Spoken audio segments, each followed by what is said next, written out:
Psalm for today is Psalm number 4. Hear me when I call, O God of my righteousness. You have set me at liberty when I was in trouble. Have mercy on me and hearken unto my prayer. O ye sons of men, how long will you blaspheme my honor, and have such pleasure in vanity, and seek after falsehood? Know also that the Lord has chosen to himself the man that is godly. When I call upon the Lord, he will hear me. Stand in awe and do not sin. Commune with your own heart, and in your chamber be still. Offer the sacrifice of righteousness and put your trust in God. There may be many that say, who will show us any good? Lord, lift up your face upon us. You have put gladness in my heart, yes, more than when their corn and their wine and their oil increase. I will lay me down in peace and take my rest. For it is you, Lord, only, that makes me to dwell in safety. It's the word of the Lord. So I want to do, this is not a mini lecture. This is a macro lecture. But I want to do a brief overview. No, not brief. I want to do a full overview of kind of the age of democratic revolutions as the last major event in the early modern world. And in fact, the thing that sort of gives us, I think, all of the ingredients of modernity that we wrestle with today. And it's the kind of moment of revolution. It's this kind of people taking on the ideas of the Reformation, the scientific revolution, and the Enlightenment, and attempting to put into practice a regime that will be based not on tradition, but on a more properly grounded society. And the question we will ask is, what will be the proper grounding of that society? For me, the best scholar to write about the age of revolution has always been Alexis de Tocqueville argues that there's a key distinction between the American Revolution and the French Revolution. And I think this distinction then stretches kind of forth into the modern world. Tocqueville says the revolution in the United States was produced by a mature and reflecting taste for freedom, not by a vague and indefinite instinct of independence. It was not supported by passions of disorder, but on the contrary, it advanced with a love of order and legality. So the American Revolution, Tocqueville argues, was not based on a search for authority in the future, but a firm sense of authority that was rooted in the Anglo-American Constitution, in human nature, which they understood through this new science of man, which you might draw from Locke or from the Scottish Enlightenment, and also from the revealed religion of Scripture. The American Revolution is profoundly influenced by Protestant. In contrast, I think Tocqueville here is suggesting that the French Revolution, and perhaps the French skeptical Enlightenment, draws upon the traditions of Rousseau, of kind of romantic ideas about human nature that would suggest that our freedom lies in the future and in struggle and in having the proper passions rather than proper insight. We'll explore this tension a little bit by comparing these revolutions. First, the American Revolution, which, although it properly dates from 1775 to 1783, has its roots deep in the English constitutional tradition, and in particular in an English scientific revolution, and that's older than the French kind of Enlightenment. And I'm arguing that the American Revolution can't properly be understood unless you understand both these themes. There's a line in Jefferson's draft of the Declaration of Independence, which says that we're entitled to certain kind of rights as human beings. He has this turn of phrase, to which the laws of nature and nature's God entitled. And I see this kind of twin grounding of the American Revolution on the laws of nature and nature's God as being a way to kind of agree that American sense of rights is really founded particularly in the Enlightenment and in the Reformation. So what do we mean by laws of nature? Well, we mean they're kind of the secrets that first Galileo and then Newton unlocked about the world, about predictable, uniform patterns by which matter and the behavior of matter can be. Locke, in his essay on human understanding, built this, remember. He builds it into a more modern sense of who we are, a modern sense of, by applying the scientific revolution to the insights of the human mind. Locke says there are no innate ideas. There are no kind of fixed principles in ourselves, but we gather them from a close understanding of nature. And you see see in the application of Newton and Locke, kind of an American-style enlightenment that attempts to kind of put into practice American education, American government that's going to be scientific and modern. And Madison suggests that we ought to have a constitution governed by the heartless empire of reason. He's using a Lockean phrase. Now, not every philosopher is purely drinking from the English fountain. If you know anything about Franklin, you know that Franklin is deeply influenced by French philosophers. Jefferson is reading the encyclopedia. There's a sense in which there's a lot of cross current, but that the American Enlightenment is going to emphasize that human nature is not progressive, that it's fixed, and that it has limitations sort of rooted in our selfishness. That's what I take to be the message from Locke. Capable of great improvement, but limited. The Reformation then, I mean, you see three pictures there that should kind of suggest to you the roots of American religiosity. There's a picture of the Pilgrims on their way to church. There's a picture of Oliver Cromwell. And there's a picture of Oliver Cromwell, who has instituted a republican government in England and abolished the monarchy for a brief decade-long period. Then you see a picture of George Whitefield, of evangelicalism. And so the American Reformation was a Reformation that was deeply kind of aware of kind of two things. One was the authority of Scripture over the authority of kings and prelates as the final authority in church life. And the second was a reformed view of human nature, drawing on Augustine's insight. We're all sinners, that we're all deeply flawed. If you remember the allegory of the parrots, which you might have read, we have this hunger for sin and this lust after sin. Our passions, Americans, lead us in a flawed direction. And what we need is good government in order to properly experience. You get this from both the evangelical tradition and Puritan tradition in America. When the British Empire emerges, which you should have some knowledge of from your study of Equiano, it's primarily a North American empire. And in the 18th century, Britain fights 4 wars of empire against the French, culminating, well, one of the more important of those is in the 17 teens, the War of Austrian Succession, in which the English, and then the War of Spanish Succession. I've struggled to keep them all apart, but yeah, England beats France in 4 successive wars and seizes from them the North American Empire. So they take Canada. They use this empire to develop a lucrative tobacco trade. They're building a cotton trade. They're building a fur trade. And this is really the moment at which we could talk about England as having sort of, but the second kind of empire in Africa. And presumably you'll do that in the future of your humanities study. And in 1763, Britain has beaten the French in what we call the 7-year Native American, the French and Indian War, and what in Europe they called the 7-Year War. And at the end of that, Britain begins to institute a system of imperial. The expense of maintaining all of these colonies are terrific. And I don't have my notes in front of me. But I think British annual budget is something like £8 million in 1764, and interest on the war debt is £5 million. It's difficult for Britain to do anything to just pay off the interest on the debt. And there's a sense that the maintenance of this empire is going to now require a permanent garrison. You're going to have naval garrisons up at Louisbourg, naval facilities there. You're going to have to occupy Quebec. You're going to need a series of frontier forts out in what had been Native American country, where in 63, the Native Americans have not yet accepted British rule and are engaged in Pontiac rising against the Brits.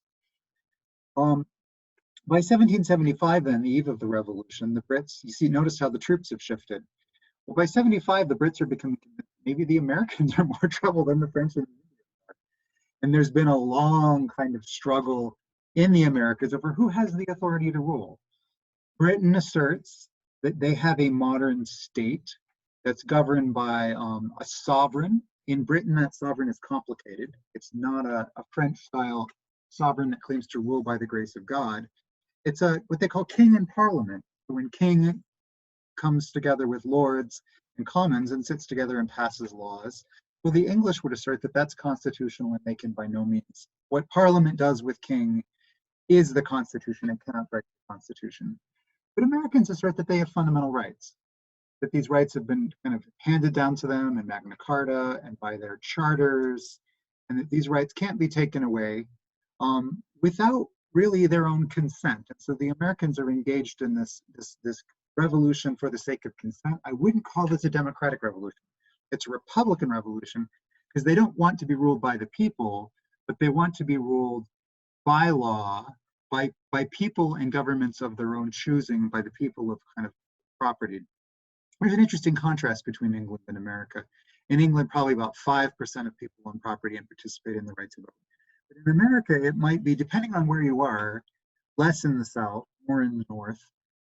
It might approach 50 or 60% of the people, the men of 30 and 40-year-old men would own property. And so their sense is not instinctively democratic. In some of those regimes, you actually have something approaching democracy. The American Revolution then has both radical and conservative edges.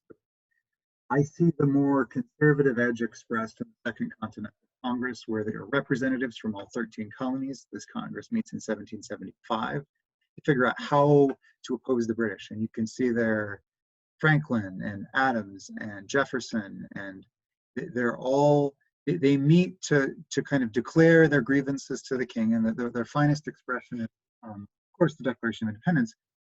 But in 75, they're at a bit of an impasse because they have a wide range of religious and irreligious folks, and they're struggling to come together on a common sense of what it means to be British.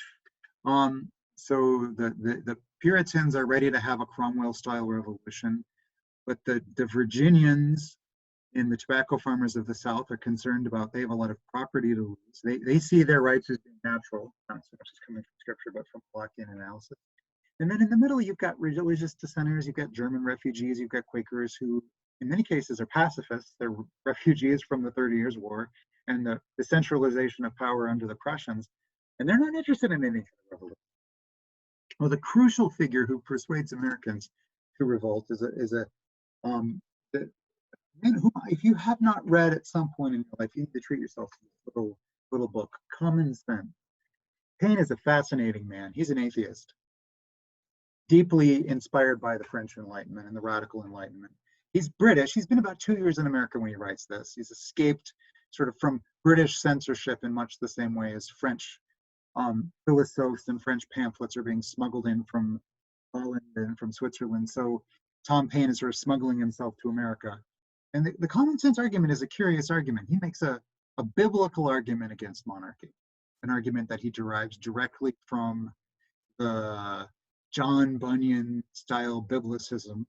He points out that in the book of Samuel, the Israelites ask for a king, and Samuel, as the voice of God, says to them, kings are terrible. They're going to take away your sons in war and your daughters as servants, and they'll take away your property. And you don't want a king. You've got God to rule. You don't. And Tom Paine uses this to argue that the ideal government is really a Republican government. It doesn't say democracy, but it's a government by law, Torah, the Old Testament. And so Americans loving the Old Testament the way that they do are swept away by this argument. And Tom Paine helps to convince many religious folks that they ought to support the revolution. And if you read the Declaration, then you get the full expression of it. The laws of nature and nature's God entitle us to certain rights. And what does it say? We hold these truths to be self-evident. All men are created equal, that they're endowed by their Creator with certain inalienable rights, that among these are life, liberty, the pursuit of happiness. Note the switch there of the old Lockean life, liberty, property for life, liberty, and the pursuit of happiness. To secure these rights, governments are instituted among men, deriving their just powers from the consent of the governed. So government is going to be limited. Even in America, a people's government is going to be limited by the people. Now, how do they go about securing their independence? Well, the first thing they do is they send John Adams and Benjamin Franklin over to France to secure an alliance and to get large sums of money from the French that will enable them to defeat the British. The French are motivated by revenge and kind of the cosmopolitan Franklin fits right in France. France has this sort of Rousseauian style love of simplicity.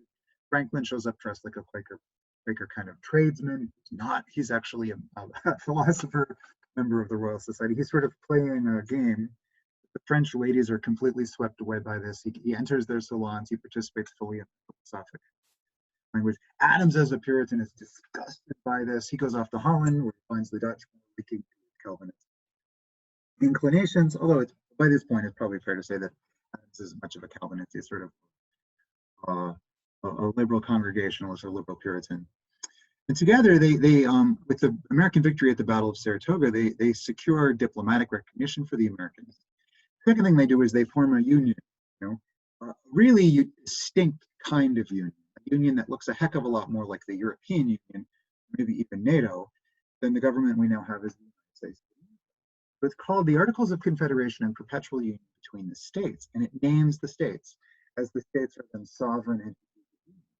This is what Tocqueville will come to call administrative decentralization, that you form a government for certain very limited national purposes, but the provinces or the states in America come to have freedom, come to serve the dominant say in who's going to run the country and how. Local freedoms prevail in America.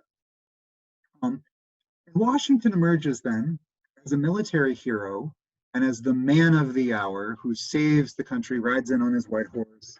He doesn't so much defeat the British over and over again as he preserves his army in the face of the British through suffering, through hardship, through Valley Forge, but eventually with the cooperation of a French fleet, secures the surrender of the first army surrenders at Saratoga, 77.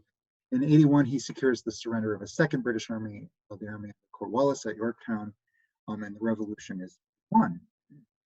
Washington then sort of has himself set up to become a dictator or to become a monarch or to become a ruler, but he sees himself as a different kind of citizen, and this language of citizenship becomes a key part of revolution now. Washington is a Republican. Note how I've misspelled Republican there. I've got all these caps, but I have Republican there with a small r, because I want to remind us that Republican is not the Republican Party necessarily, although they consider themselves to be Republicans, but the idea, so when we think about what a republic is here and how it works, so the first thing a republic is it's focused on liberty rather than on kind of the rule of the wise and the holy and the ancient. And republics claim to sort of rule in the name of the liberty of all of the people. It's not necessarily individual freedom. It's not the freedom to do whatever you want, but it's the freedom of the people in their separate states to have their separate lives. And so in some ways, the revolution is the liberty of the religious freedom of the Puritans to be Puritan and the Quakers to be Quaker, and the Virginians to sort of have their own kind of system of plantations and laws. It presumes that people are going to be virtuous, that if you're going to have a common liberty, you need to be able to sacrifice for the name of the common liberty, which is why in the Declaration, the founders kind of stipulate they're willing to sacrifice for the sake of the whole. They use this language of commonwealth a lot, the Commonwealth of Virginia. Commonwealth is something that we share in common. In Latin, the word republic actually had meant res publica, two words, public thing, the public thing, the thing that we all share. And at the end of the Declaration, we pledge to sacrifice, the founders do anyway, their lives, their fortunes, and their sacred honor in the name of the common thing. Now, these Republicans have a sort of philosophy of government that they get from Locke and not from Rousseau. So this is a bit simplistic because they also get it from the Bible in their sense of what human nature is like, in a sense that kings are going to be corrupt, but their sense is that government is corruptible, that it's weak, that people are going to seek their own interest. And so you need limitations on government, like you need the rule of law, you need ways of holding the government accountable. The British government is held accountable by a revolution.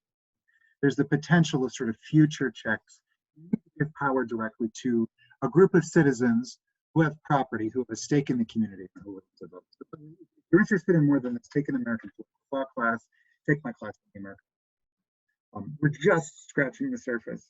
But this kind of republicanism, I'm arguing, is quite distinct from what emerges in France, and hopefully you've had enough American government for enough discussion. I'm also interested in the way Tocqueville really focuses on this, on the way that Republican social values emerge. Now, Tocqueville calls this democratic society. But by society, he sort of has a sense of the customs and the values and the habits of it. So this is a picture here by Jonathan Copley. This is the artist here, and he's painted his family. And notice how in this new age, we're sort of moving to this age of romanticism, where America is being presented not as this picture of splendor, but as this beautiful, untamed landscape. And there's kind of rural simplicity in America. And we're also going to get kind of purity and virtue in the American family, because virtue is the thing that we need. We need to be virtuous like Washington, virtuous. And part of what's really fascinating about this Republican sense of virtue is what's at the heart of this. It's not actually military men. Women are seen as being virtuous citizens, as having the kind of moral and spiritual qualities they're going to need to educate children. And children need to be taught the right sentiments. It's not simply about kind of cold reason in this American emphasis. They've moved it beyond. And so this isn't full-blown romanticism, but as we're reading, if you read Rousseau, you see a sense of that. Or if you read Goethe's Werther, you also get a sense of this place of sentiment as being the important things in constituting women. And these women then are essential to both the American and French Republic. Americans are going to insist then that women need to be educated, because they need to educate their families. And so this is the age in America where you see this transition. Before the Revolution, you could read the Bible, but very many of them couldn't actually write.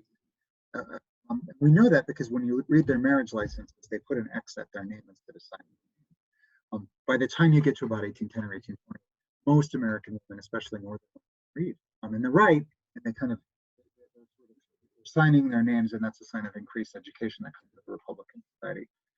Contrast that with earlier images of the children, stiff, formal images. Here you have an image of kind of two.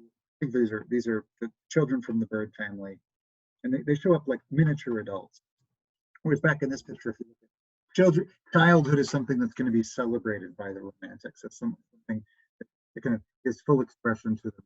Remember how Rousseau doesn't love children, his own children especially, but he sort of idealizes and romanticizes the sentiment of childhood. A couple other things, problems of Republican society. What about slavery? Both the French and the Americans are going to have to deal with this. The French, being the more radical, just kind of sweep it away. The Americans are reluctant. On the one hand, they recognize that the logic of natural rights would imply, as the piece says, am I a man or other? But the reality of provincial freedom, states are going to make this decision and not the nation for the whole. And so you see kind of these different cultures of slavery emerge in America with tragic long-term results for America. In the far north, in New England, slavery is abolished almost immediately, in some cases by judicial decision. In the middle states, it tends to be abolished gradually with provision for payment to the property owners, or an extended sort of, we're going to free the slaves now like they do in New York. But until all of the people born into slavery have served out 25 years of indenture, slavery is not really going to be done. So in the middle colonies, New Jersey eventually does the same thing. And then the South keeps slavery. In the deep South, they have plantation slavery where they're growing very lucrative crops, and they actually think that slavery is not just kind of an embarrassment, but a good thing. In Virginia, they think it's an embarrassment. This is a complex place in terms of liberty. What's then the Northwest, that's federal territory, and so there's slavery abolished. There's also the question of religion in America, which is one of the major contrasts between the American and French Revolution. In America, because so many of the Puritans led them into revolution, they don't see the revolution as being against Christianity. They see it as being for a biblical vision of government. But that's not to say that they want a kind of theocratic one-party rule, which you get in Virginia and eventually get in all of the colonies, is a new kind of religious freedom. This is different than the religious freedom we'll get in France, right? So it's a freedom of the church from state control. There in Virginia, they abolish the use of government tax revenue to pay ministers' salaries. so that one church isn't privileged over the other churches. In America, what then emerges is a marketplace of ideas, so that these religions are in competition with each other, and in future sets of evangelical revivals, the Baptists and the Presbyterians try to outdo each other. And in some, there are religious then innovations in America. You might say the Church of Jesus Christ, the Mormons, Latter-day Saints, the Mormon Church is an innovation that takes place in this marketplace. Now, this is a little too neat a history of the American Revolution because it underplays the degree of revolutionary violence. Now, it's a fact, and it's a remarkable fact that of all of the American revolutionaries, the vast majority. In fact, there's a story of Jefferson and Adams each sort of trying to outlive the other. They both die on the same day, July 4th, 1826. The 50th anniversary of the Declaration, if I got the date right.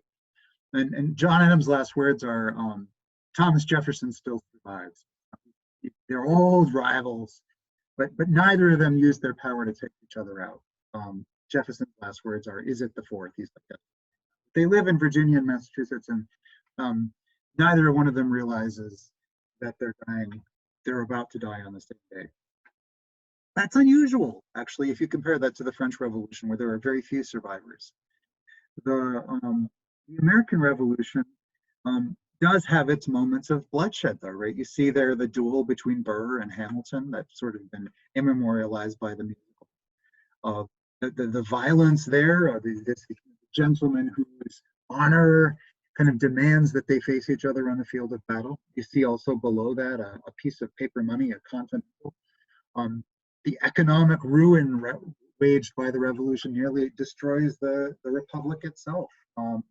Pressure to come up with a more authoritarian, centralized power so that we'll have a stable way to pay our bills creates this inexorable pressure that some people are afraid will crush provincial liberty. Up on the top corner there, the other top corner, you see a picture of Shays' Rebellion. An attempt to kind of provide stability, Massachusetts had refused to issue a paper currency and refused to kind of do what the national government did with the continental. And in response, these veterans turn out in Western Massachusetts, they're armed veterans, and they shut down the federal courts. And so the Massachusetts Army then kind of marches out into Western Massachusetts. There's a battle that's fought against Shays' army that's crushed. The fear is that these sorts of rebellions will become more common and perhaps the Union itself will be tucked away.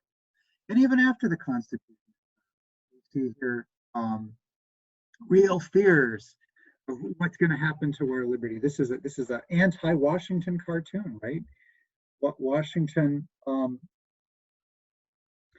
has a, this actually I don't think that's Washington. I believe that's Jefferson, right? Jefferson is in the cartoon burning the Constitution, and he's burning it on the altar of Gallic despotism. Jefferson's decided he wants a French-style revolution. So there really is a sense in which the American founders united for the Declaration of Independence by the 1790s have been swept up in this kind of war of brother against brother, and they're leading toward maybe a civil war, maybe a French-style. Each certainly in the 1790s, Jefferson and Adams and Hamilton are convinced that the other side is about to take away the but by and large, the American Revolution doesn't have this level of bloodshed. Americans continue to behave, as you know if you study the Constitution or if you read Federalist 10, that this is maybe the way America is supposed to work, that ambition is supposed to counteract ambition, or that the regime we get under the Constitution is a regime that presumes our self-interest, that presumes that maybe we're not going to be as virtuous as we ought to be. And like Lockeans, our self-interest will motivate us to do. Again, want to know more on this, to take a class with Mailander, or take something that's going to do a serious examination of American political thought. What emerges, though, by the late 18th century and into the period is the next century is a democratic society in which the common man West develops their property, develops their institutions, in which elections are largely free and fair, stable, and if you study kind of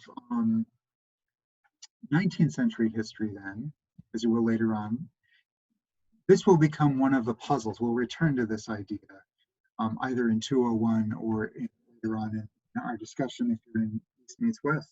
This sense that why is American democracy so peaceful, and why does it lack the kind of tumult that you get from the French? So, all right. This is a good spot to pause and take a stretch break if you need a stretch break. And then having kind of started it again, go ahead and launch, and we'll talk about what does the revolution look like in France. Well, the revolution in France is a revolution against an entirely different kind of thing than American.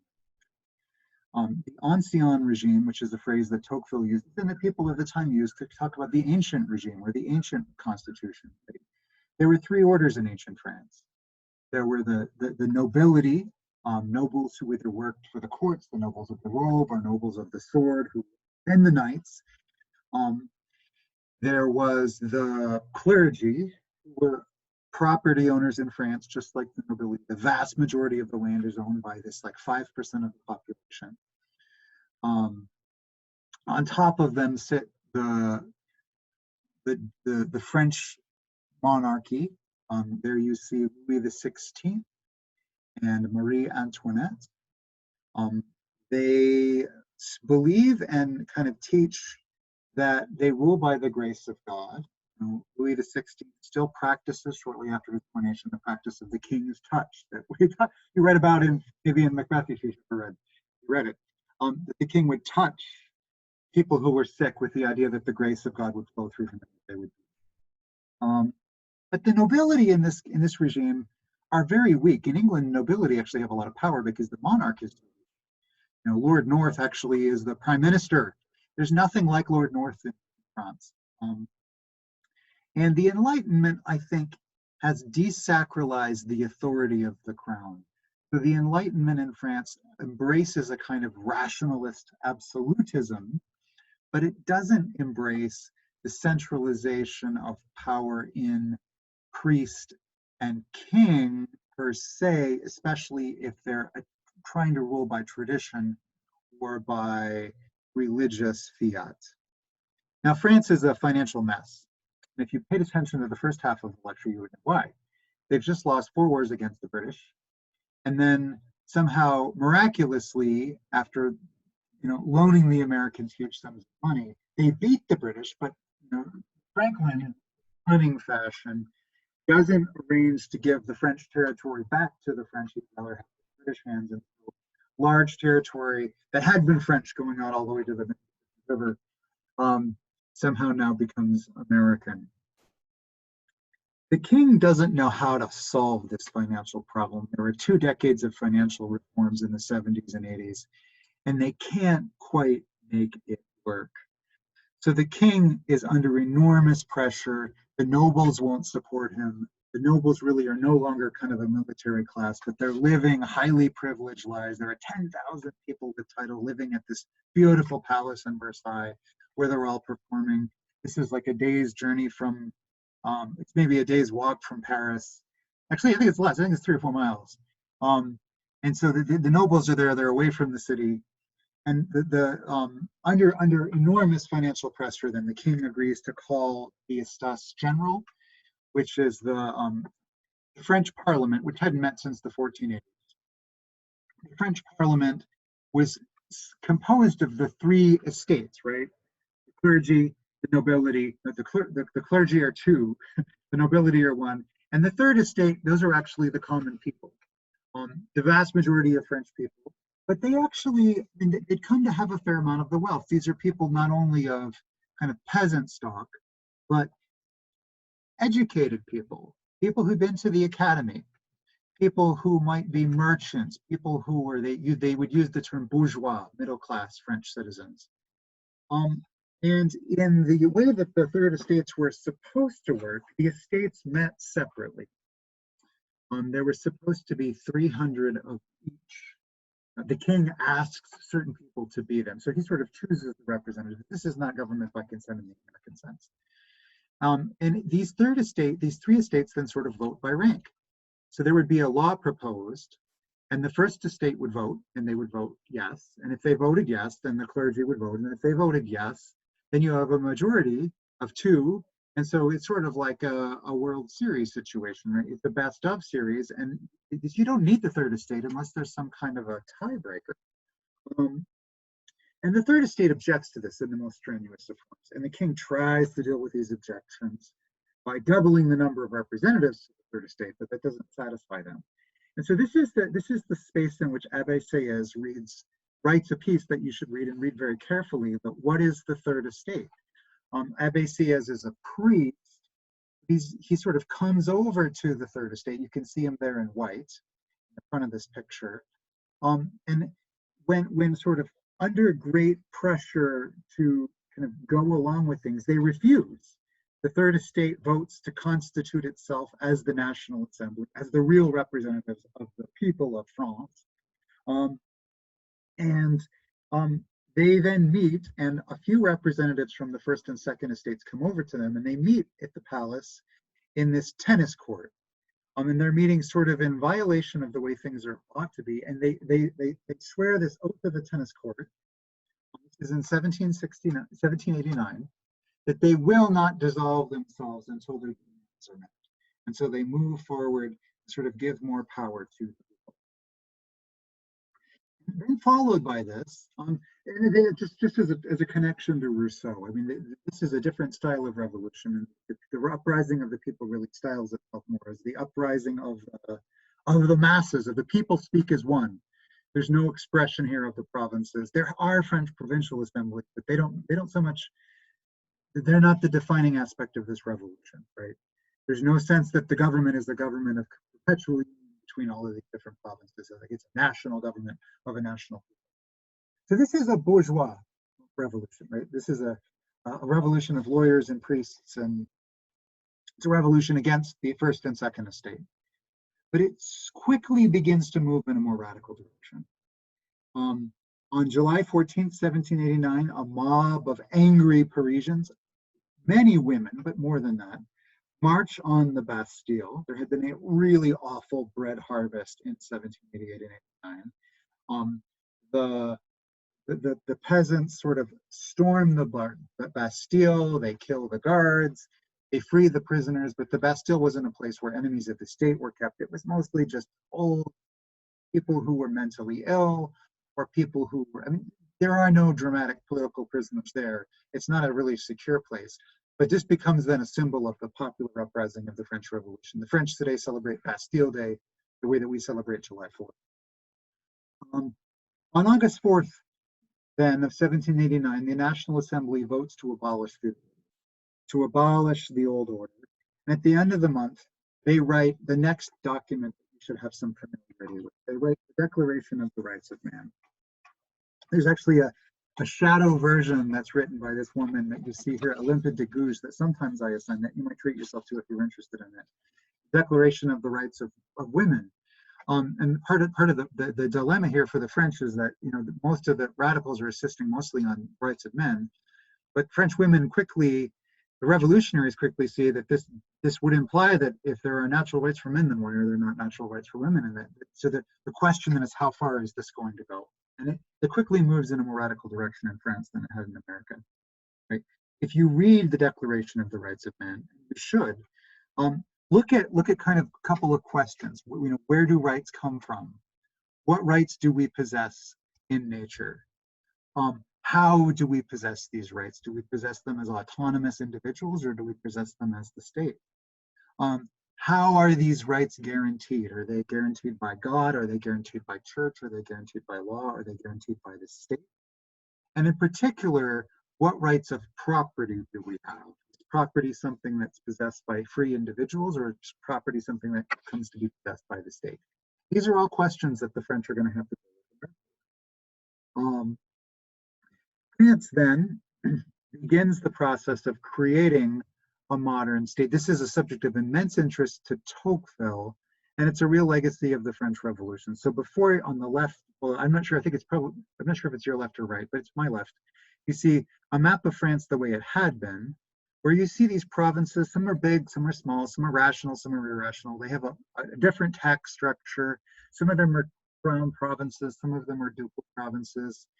And part of what the French Revolution does is it abolishes all of the old provinces and creates a modern, rational system of provinces where everyone pays the same tax structure, everyone has the same rights, everyone has governed by a mayor that's appointed by the National Assembly. And the king decides that this is just too much for him. And so he gets in a carriage with his family and he makes for the Austrian border.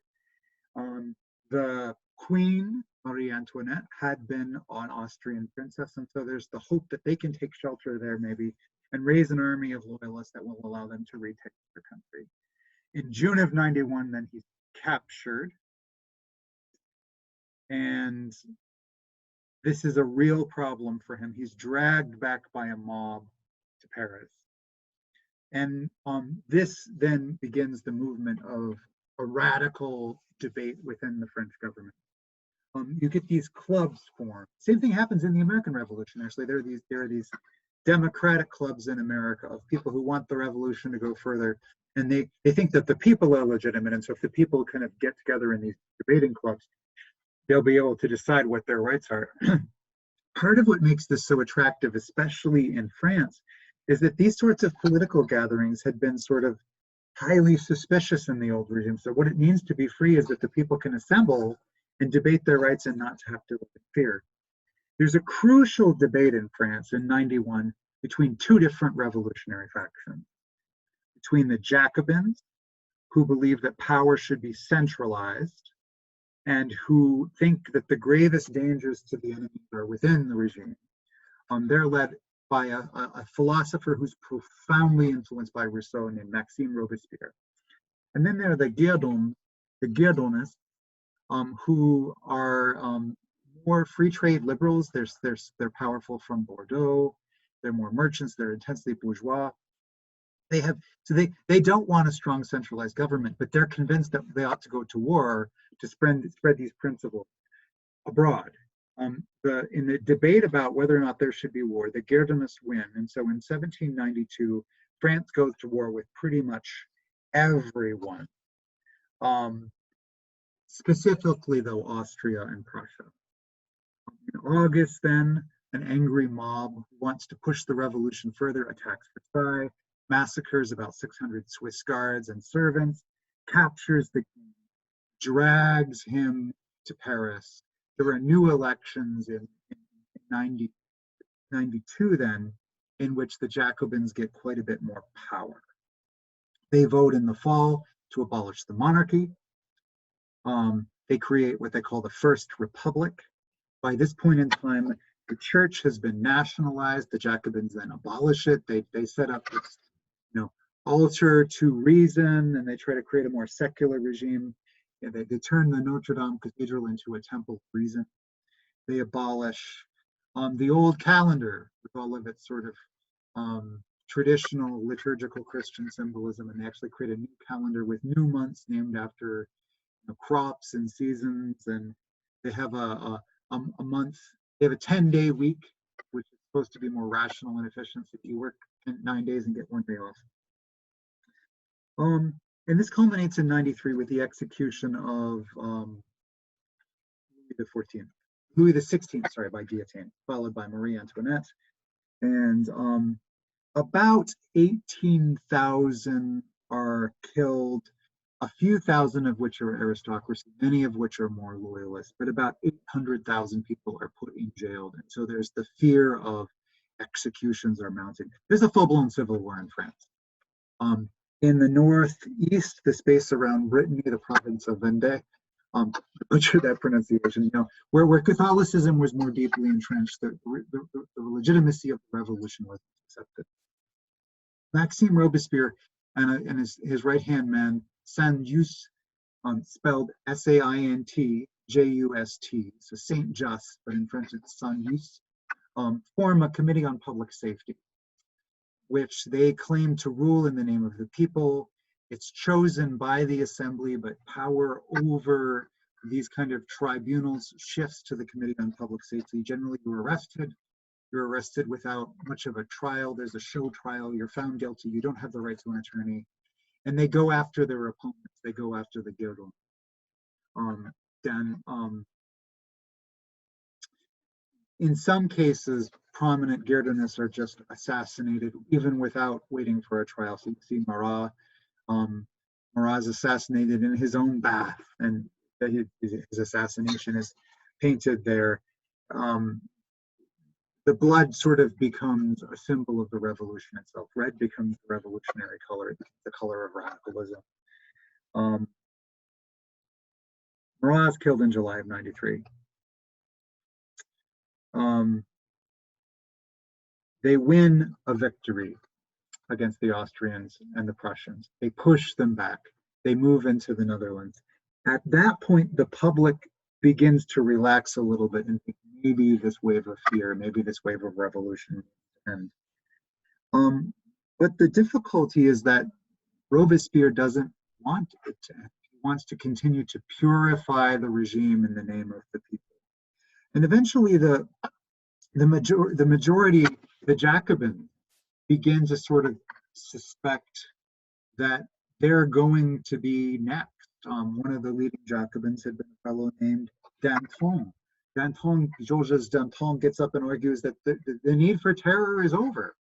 So what do Robespierre and Sieyès do? They decide that, well, Danton has to go, and so they execute him both. Danton is a fearless revolutionary. He tells the executioner right before he's executed, hold up my head for the people. It's a good head. He's not someone who shied away from blood.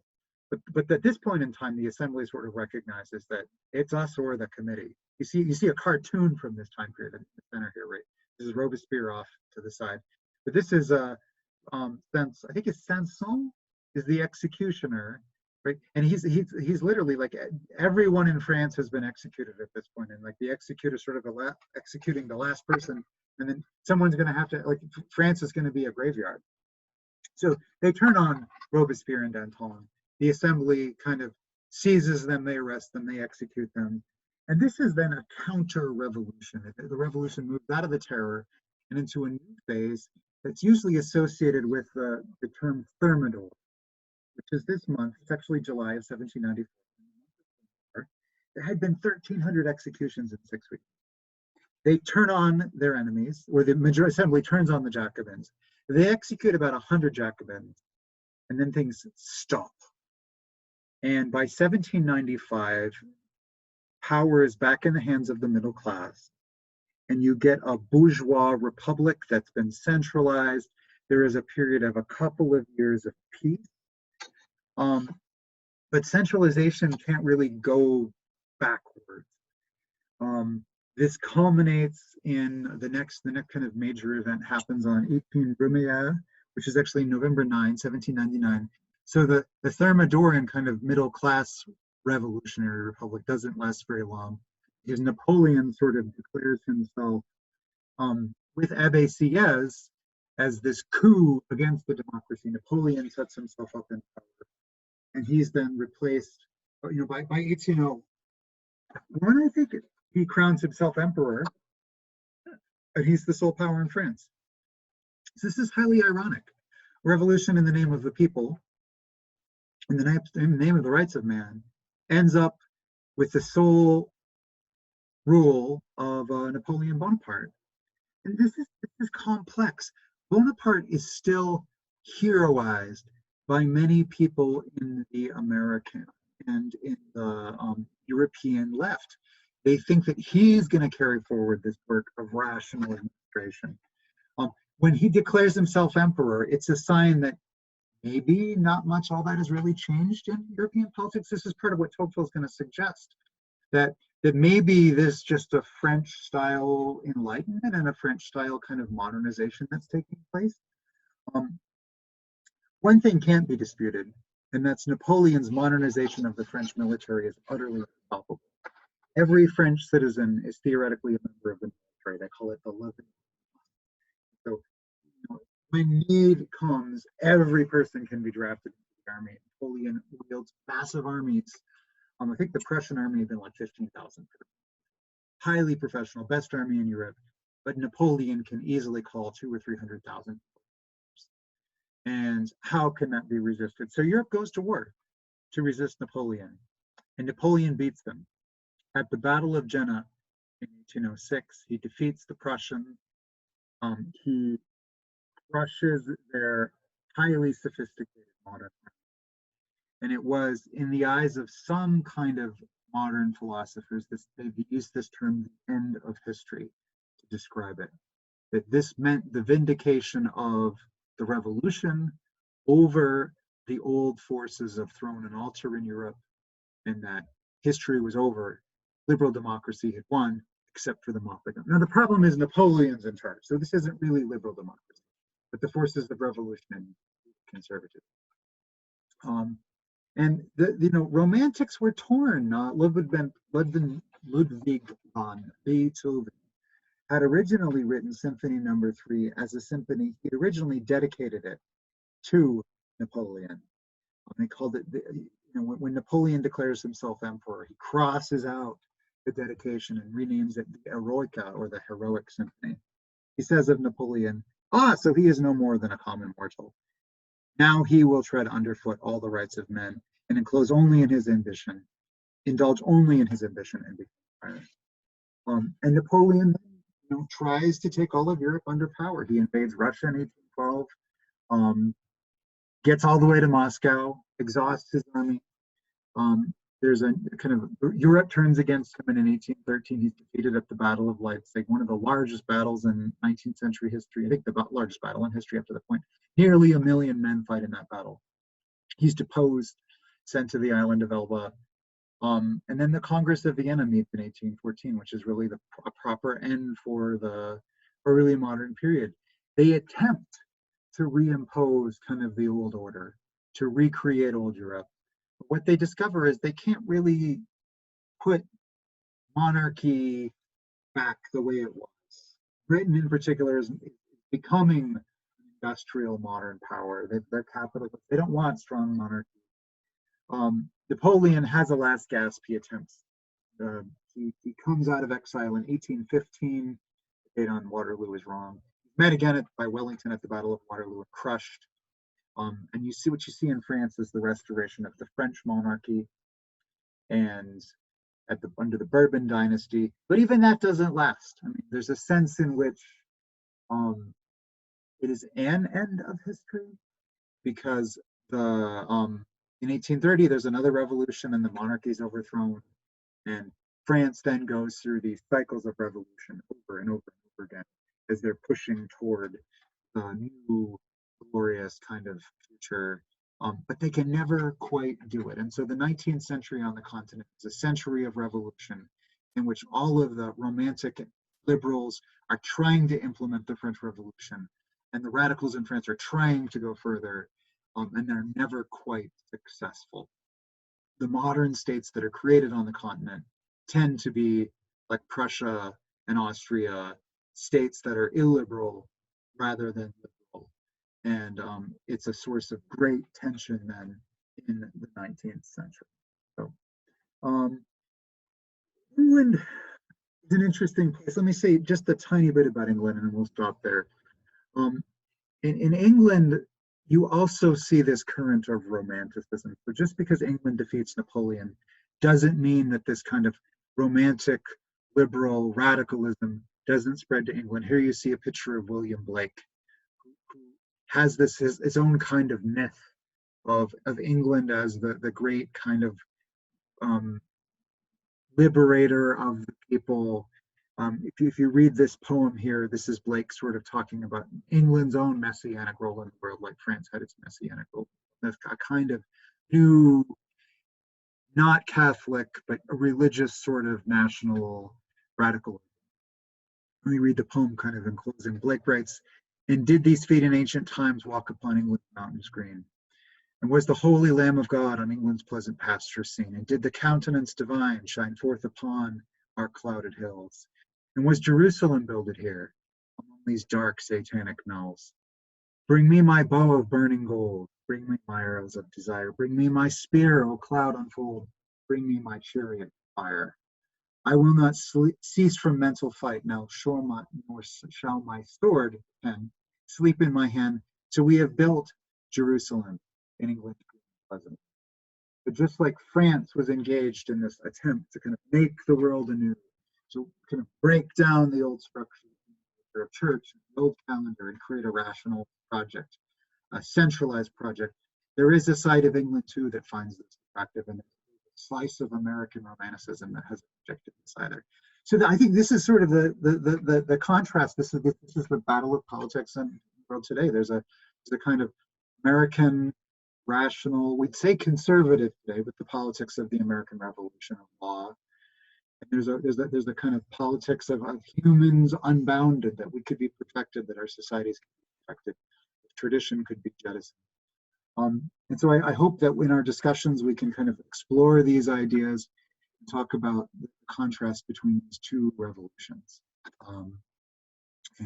Yeah, before our conversation, if there's a particular point that you want to address, if there's something that you'd like me to clarify, shoot me an email. We'll try to talk about it in our discussions.